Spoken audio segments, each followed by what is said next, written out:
Hi YouTube, it's Kathy, and this is my weekly entertainment wrap-up from March 16th through 22nd. This week I read one book, I watched 3 shows, I watched 1 movie, and I listened to 3 books.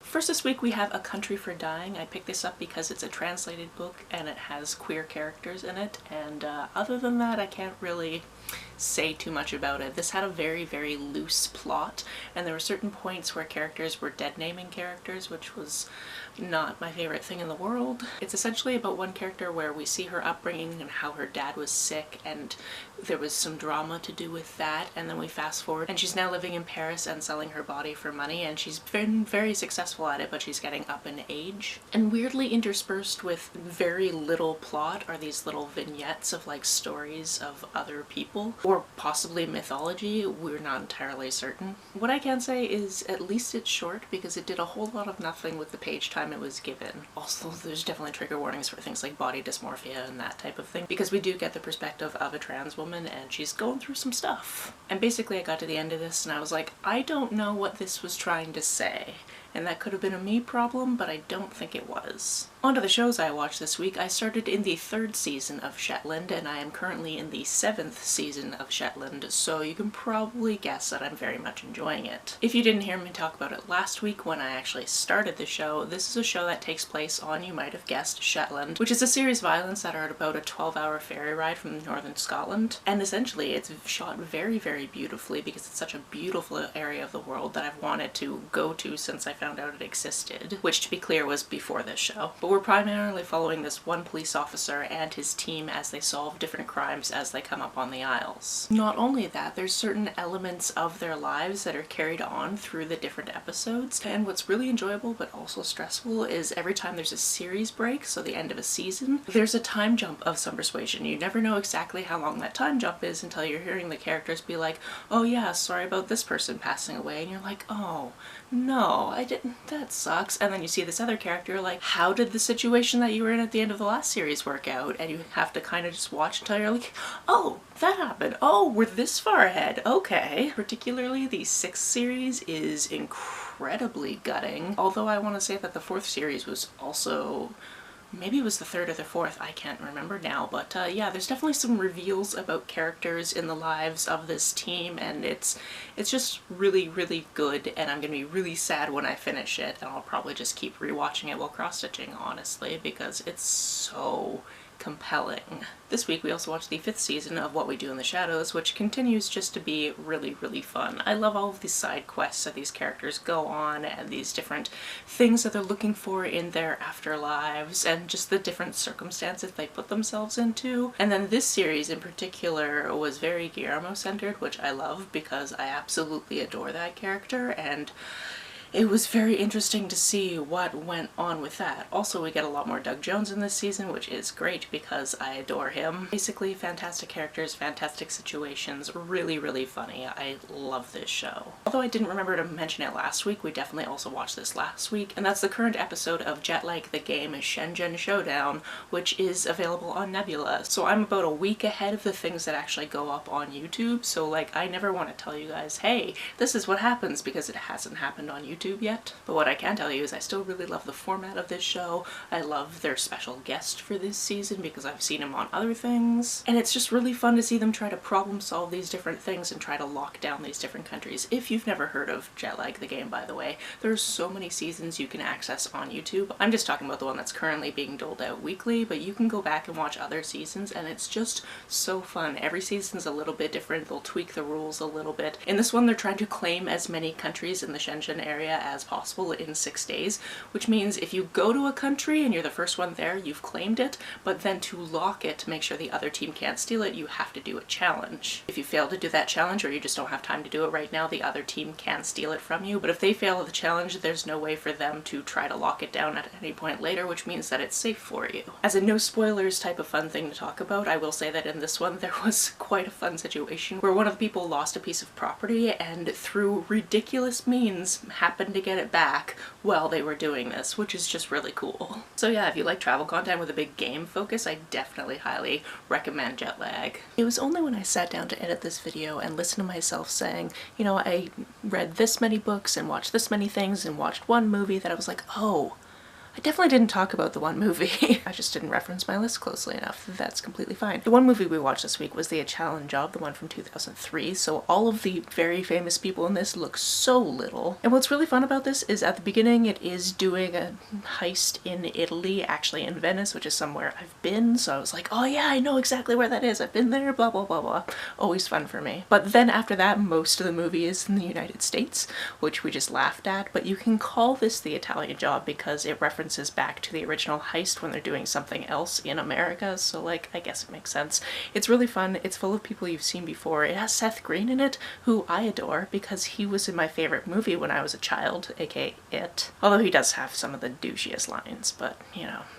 Early 2000s movies, am I right? Anyway, this was very fun to revisit because I'm sure I watched it at some point, but I had no memory. I was like, I think it's a Jason Statham movie, but really it's more like a Mark Wahlberg movie with other people in it, because I guess he's the main character. But yeah, it was very fun to go back and be like, wow, look at them, they're all so little. As for the books I listened to this week, the first one was When Women Were Dragons. This one was so interesting and fantastically written. In this one, we're getting the perspective of this girl as she's growing up, interspersed with different chapters and different headlines from different things that have happened throughout history, and a lot of it has to do with this book that the government decided should not be a thing, but very few copies of it still do exist. Essentially, in this world, there have been different periods of mass dragoning, when women have just become fed up with society and turned into dragons and gone off to live their best dragon lives. However, because this is a very womanly problem, society doesn't like to talk about it, doesn't like to tell people about it, just likes to ignore that it happened. So when these different wives and mothers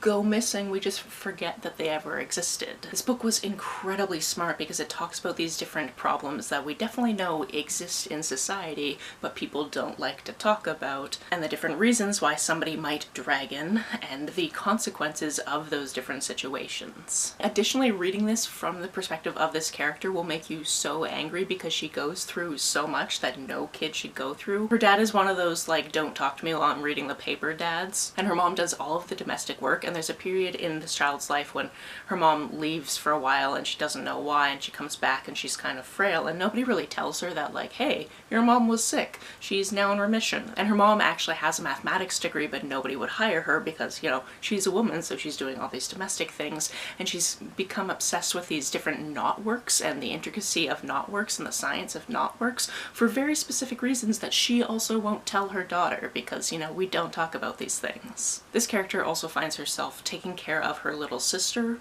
at one point, and the dad just being like, well, this is your responsibility now. I've got this other family that I've got to take care of, so like, just do what you will and make sure that nobody figures it out, and I'm never gonna see you again, basically. Even though they still live in the same town and she still has to deal with the fact that he's supposed to go to school meetings and just doesn't. He's honestly such an infuriating character. I cannot believe somebody treats their children this way, and yet I know for a fact that it exists in the world. This book was just fantastically layered, and I really liked to get to see what was happening with this phenomenon and where it went from certain places. I'm trying to be very vague because I don't want to give anything away, but this was fantastic. I highly recommend it. Speaking of another fantastic book, I read Bitter, which is the prequel to Pet. In Pet, we follow a young character named Jam, and her mother is Bitter, and we're following her as a teenager. Bitter didn't have a great upbringing. There's this period of her life that she just does not remember, and she doesn't want to remember because she knows bad things happens during that period. And then she ended up living with different foster families, and eventually now, as we see her, she's found herself at this school called Eucalyptus, which basically is a very artistically based school. So she particularly does paintings, but other people do sculptures or music or all these other different types of art. However, in the city where they live, which is called Lucille, there's a lot of political unrest because the people that are running the city are very corrupt, and there are people that protest what goes on in the city, and the police actually often end up harming those people irreparably. And Bitter has this guilt because she is completely scared about going out in the streets during these protests. Like, she tries to make herself do it at points and just literally cannot leave the safety of her sanctuary. And this book in part is all about trying to figure out what you can do for your community, because not everybody has to be going full force 100% of the time. And even the people that find themselves able to be on the front lines can't do that forever. This is also just such a wild book to be reading at this point in history, given what is going on in America, especially because, for example, I felt uncomfortable going to my very favorite event because it happens to be in Orlando. It's BookNet Fest. If you are already in America and you have the means, please go to this event because it's basically the best thing ever. However, my country is in a trade war with that country, and also certain things are happening at the border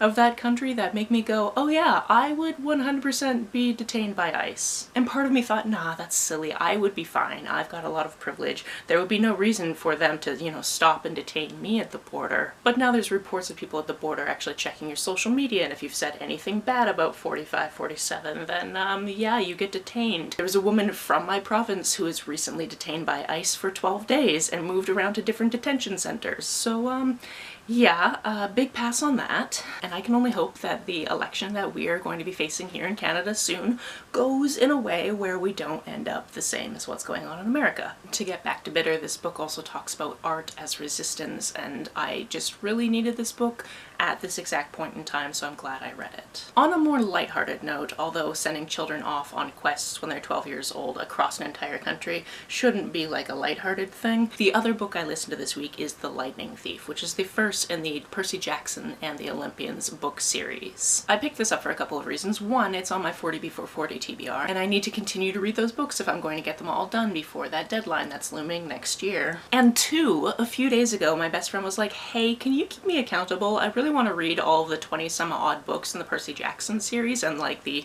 bigger world of that series, but like usually I'll read a few and then I'll get distracted by something and then I won't actually read it all the way through. So can you be my accountability buddy for this? And I was like, I can do you one better. I will read the first book with you and we can do a buddy read because I need to read it anyway, and then if I'm enjoying it I can read the further books. So we basically got to do voice notes back and forth being like, ooh, I'm on chapter this and this happened, and oh yeah, this character that's named Auntie M, I know exactly what type of character from mythology this is going to be, and those types of things. So if you've somehow never heard about this series before, it centers around Percy Jackson, who is a 12-year-old boy who's been in and out of different schools all throughout New York. He basically only stays about a year at every school because he ends up getting kicked out because teachers see him as a problem even though he just has ADHD and dyslexia, and terrible things tend to happen around him but he doesn't directly cause them. However, as you go on you come to find out that he's a little bit special and that there's a very big potential that his father, who he never met because apparently he died at sea when he was young,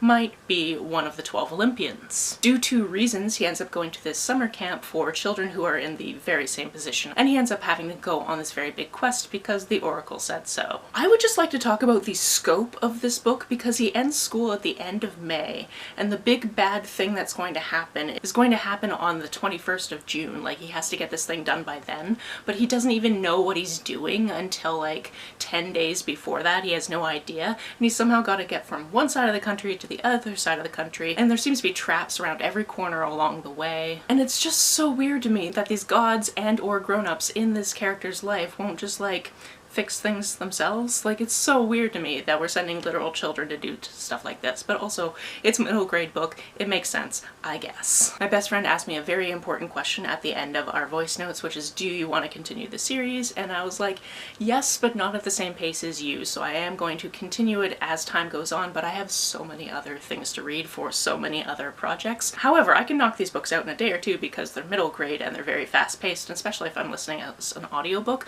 I can just get other stuff done at the same time. So I am going to continue this series. I have a hold on the second book in the series. We'll see how that goes in the future. That's it for this week. If you've read, watched, or listened to any of these, let me know about it down in the comments below. On the way down to the comments, if you hit that subscribe button, that would be very nice of you. If you don't feel like leaving a comment but want to make sure that I know you were here, just leave me an emoji or a smiley face if you happen to be on your keyboard.